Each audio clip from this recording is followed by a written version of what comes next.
এবং যেহেতু বিএনপি একমাত্র রাজনৈতিক দল যাদের অভিজ্ঞতা আছে দেশ পরিচালনা করা, যাদের অভিজ্ঞতা আছে রাষ্ট্রকে পুনর্গঠন করা, সেই জন্যই আমরা পরিকল্পনা নিয়েছি, সেই জন্যই আমরা কর্মসূচি নিয়েছি, যা ইনশাল্লাহ আমরা সময় মতন বাস্তবায়ন করব। কিন্তু প্রিয় ভাই বোনেরা, এই বাস্তবায়ন যদি করতে হয়, এই কর্মসূচিগুলোকে যদি সফল করতে হয়, আমাদের পক্ষে সম্ভব না।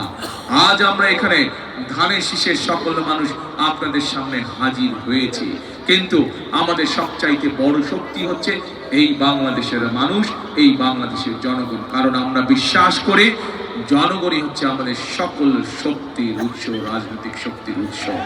এবং সে কারণেই প্রিয় ভাই বোনেরা, আমি আজ সেই জনগণের দ্বারে এসে উপনীত হয়েছি, সেই জনগণের কাছে এসে আমি উপনীত হয়েছি। আজকে আমি আমার পরিকল্পনা আপনাদের সামনে বলেছি যে আপনাদের জন্য, আপনাদের সন্তানদের জন্য, আপনাদের মা বোনদের জন্য, আপনাদের এলাকার মানুষের জন্য, সামগ্রিকভাবে দেশের জন্য, দেশের মানুষের জন্য কি আমাদের পরিকল্পনা।